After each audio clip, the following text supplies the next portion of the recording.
بسم اللہ الرحمن الرحیم۔ السلام علیکم، ہمارے چینل پر خوش آمدید۔ میں بہت بے پرواہ زندگی گزار رہا تھا کہ بڑے بھائی نے بابا کی زندگی میں ہی ان کا ہاتھ بٹانے کو کام پر جانے لگے تھے۔ انہوں نے اسکول کا منہ تک نہ دیکھا تھا۔ وقت کے ساتھ ہمت بڑھتی رہی، کام کا بوجھ بڑھتا ہوا محسوس نہیں ہوا۔ بابا کی وفات کے بعد انہوں نے دوہری محنت سے کام کیا اور مجھے اسکول کی تعلیم جاری رکھنے کو کہا۔ مجھے اس بات کا احساس ہی نہ ہوا کہ وہ کتنی محنت کر رہے تھے۔ ہماری ایک بہن بھی تھی جو بھائی سے چھوٹی اور مجھ سے بڑی تھی، مگر ہمارے ہاں بیٹیوں کو زیادہ پڑھانے کا رواج نہ تھا۔ تو بہن نے قریبی اسکول سے 5 جماعتیں پڑھی اور پھر گھر بیٹھ گئی۔ پھر ماں کے فالج زدہ ہونے کی وجہ سے دواؤں کا خرچ، گھر کا پورا خرچ، سب کچھ اچھے طریقے سے چل رہا تھا۔ بھائی کی شادی ہوئی تو بھابھی کا بھی اضافہ ہوا۔ 2 ہی سال بعد ہمارے گھر ایک ساتھ 2 جڑواں بھتیجے پیدا ہوئے۔ گھر میں رونق لگی ہوئی تھی، مگر ابھی وہ 6 ماہ کے ہی ہوئے تھے کہ ایک حادثے میں بھائی کا انتقال ہو گیا۔ تب میں کالج کا اسٹوڈنٹ تھا اور سیکنڈ ایئر کے امتحان ہونے والے تھے، مگر اس حادثے نے ہماری کمر توڑ ڈالی۔ میں نے بمشکل تمام امتحان دیے اور کمائی کے لیے میدان میں اتر گیا۔ میرے لیے آسان سا کام تھا، دن بھر کام کرو اور شام سودا سلف لے کر گھر پہنچ جاؤ۔ مگر جب میں نے باقاعدہ میدان میں اتر کر دیکھا تو پتہ چلا کہ یہ سب اتنا آسان نہیں تھا۔ کئی دن تک تو مجھے کوئی چھوٹی موٹی نوکری ہی نہ مل پائی تھی۔ پھر ایک روز بھائی کا مینیجر ملا تو اس نے کہا کہ اپنے بھائی کی جگہ میں ان کے ہاں کام کر سکتا ہوں۔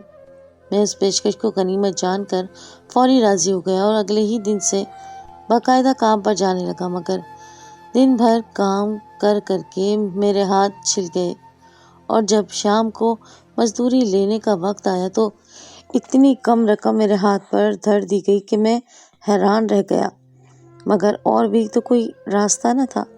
سو خاموشی سے جو ملا صبر شکر سے تھام لیا اور جتنا ہو سکا سودا خرید کر گھر جا پہنچا۔ گھر والے پریشان تھے کہ رات کا کھانا بنانے کو کچھ بھی نہ تھا۔ میرے ہاتھ سے سودا تھام کر بہن اور بھابھی نے جلدی کھانا تیار کیا۔ تبھی مجھے یاد آیا کہ ماں کی دوائیں بھی 2 روز سے ختم ہیں، مگر پیسے تو سودے کے بھی پورے نہیں تھے۔ میں کھانا کھا کر خاموشی سے اپنے کمرے میں چلا گیا اور سوچنے لگا کہ کیسے سارا خرچ خوش اسلوبی سے پورا ہو رہا تھا۔ بھائی بھی روز صبح جاتے تھے اور رات کو لوٹ آتے تھے، پھر بھی وہ گھر کا راشن، ماں کی دواؤں کا خرچ اور بھابھی کا روز کا خرچ بھی دیتے تھے، چاہے 1 ہی 100 ہوتا یا کبھی کبھار 300۔ میں بھی صبح سویرے گیا اور رات کو لوٹا تھا، مگر گھر کا خرچ ہی پورا نہ کر پایا تھا۔ یہ سوچتے ہوئے میں سو گیا اور پھر روز ایسا ہی ہونے لگا، کبھی کھانے کا سودا تو کبھی دوا کے پیسے ہی لا سکتا۔ میں ہر پل پریشان رہتا تھا۔ تبھی ایک روز بھابھی میرے پاس چلی آئی اور کہنے لگی کہ میں بھی کل سے کام پر جاؤں گی۔ یہ سن کر میں تڑپ اٹھا تھا۔ ایسا کیسے ہو سکتا تھا کہ میں اپنے گھر کی عورت کو کام پر لے جاتا؟ میں نے سختی سے کہا، یہ کیا کہہ رہی ہیں بھابھی؟ میں جہاں کام کرتا ہوں وہاں کا ماحول جانتی ہیں، سارا دن وہاں پر طرح طرح کے لوگ ہوتے ہیں اور کام کرنے والے بھی سبھی مرد ہیں، سوائے شہر بسوں میں سفر کرنے والی لڑکیوں کے، اور وہ بھی بہت کچھ برداشت کرتی ہیں۔ بھابھی کہنے لگی، تم پریشان مت ہو، میں کچھ نہ کچھ کر لوں گی، بس تم راضی ہو یہ بتا دو۔ میں نے سختی سے کہہ دیا کہ میں بالکل راضی نہیں ہوں، ہو سکتا ہماری غیرت گوارا نہیں کرتی کہ گھر کی عورت سے کام کروائیں، مگر بھابھی نے تب کہا کہ دیکھو بہزاد خان، تم بھی جانتے ہو کہ اس مہنگائی میں گھر کا پورا خرچ اٹھانا تمہارے بس میں نہیں ہے، اور میرے بچوں کی بھی 100 ضروریات ہیں۔ میں وعدہ کرتی ہوں جہاں تک سب ٹھیک رہا میں کام کرتی رہوں گی۔ مگر بھابھی، میں نے بولنا چاہا تو وہ مجھے ٹوک کر بولی، اگر مگر کچھ نہیں، تمہیں میرا ساتھ دینا ہوگا۔ میں کسی کو پتہ نہیں چلنے دوں گی کہ میں عورت ہوں، اور نہ ہی یہ کہ میں تمہارے گھر سے آتی ہوں، بس تم تیار رہنا۔ یہ کہہ کر وہ مجھے مزید کچھ بولنے کا موقع دیے بنا ہی وہاں سے چل دی اور میں دکھ اور شرمندگی کے باعث سر جھکا گیا۔ یہ حقیقت تھی کہ میں 2 ماہ سے کام کر رہا تھا اور ان 2 ماہ میں گھر کا خرچ ہی پورا نہیں ہو پا رہا تھا۔ بجلی کا بل، جوتی، کپڑا، دواؤں کا خرچ، کچھ بھی تو نہ ہو پاتا تھا۔ بل نہ دینے پر کب تک بجلی والے بھی رعایت کرتے اور بھابھی کو